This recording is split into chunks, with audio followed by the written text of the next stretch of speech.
way back.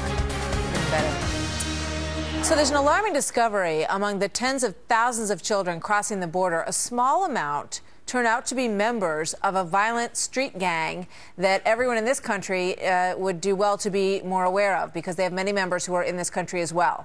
MS-13 is based in El Salvador, and they have ties throughout Central America.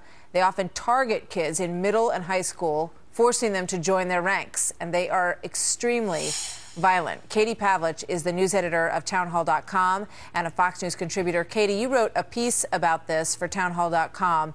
How many instances of gang members do we know of that have crossed the border with the rest of these children?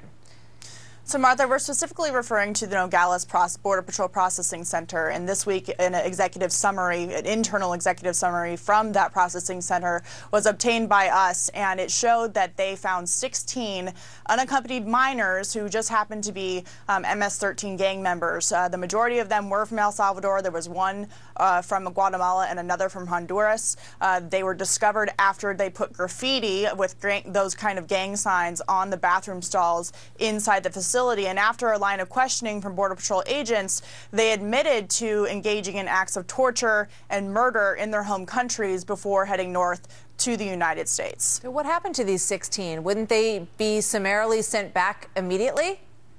Well, there's a major problem going on in these processing facilities because these Border Patrol agents are processing them, but they're not allowed to take out juveniles from the other groups of the unaccompanied minors. And under U.S. law, you're a minor until you're 18, yet these 15, 16, 17-year-olds are working for these cartels. They're working for MS-13. And just today, I did an update on this story showing that they're now using the Nogales Processing Center as a recruitment hub for new members to come in. They're trying to recruit other teenage boys who are sharing cells with them, and they're also using the phones that the Red Cross has set up, and they're supposed to be using those to call back home or to call family members in the United States. They're also using those as a way to communicate with gang members already in U.S. cities like Atlanta and New York. And so it's becoming a huge problem because Border Patrol agents have their hands tied. I also talked to Sean Moran, who's the vice president of the Border Patrol Council, and he just said, look, we're not allowed to deal with this in a way that allows us to separate gang members out from the rest of the unaccompanied minor population.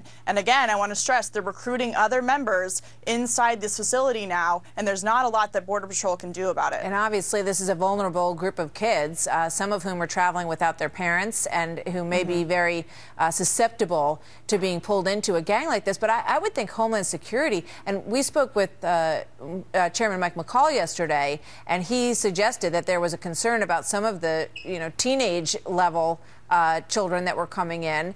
Why doesn't Homeland Security do something about this? Well, I'm not sure what I haven't talked to Homeland Security, so I'm not sure exactly what their position is on this, but I do know that Border Patrol is supposed to process these people, and then they are immediately turned over to ICE, which of course does fall under Homeland Security. And the story we know about that is that these people are then given a court date, told to show up for immigration hearings, and oftentimes they do not. And according to my sources, these 16 MS-13 members are scheduled for placement somewhere in the United States, and that's a huge, serious public safety concern. It's a safety concern for our law enforcement agents, and it could be solved pretty easily if they would just change the policy and allow Border Patrol to separate out these juveniles from the rest of the population. Yeah, especially if, according to your reporting, they're confessing that they are indeed members of MS-13, which is a very violent gang.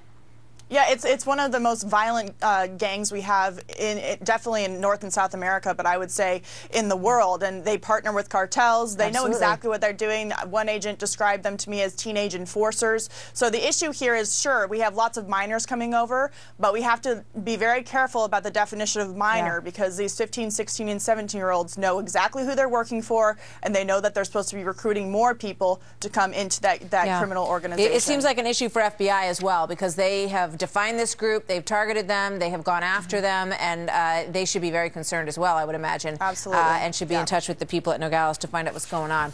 Katie, thank you very much. Thank you, Martha, very much.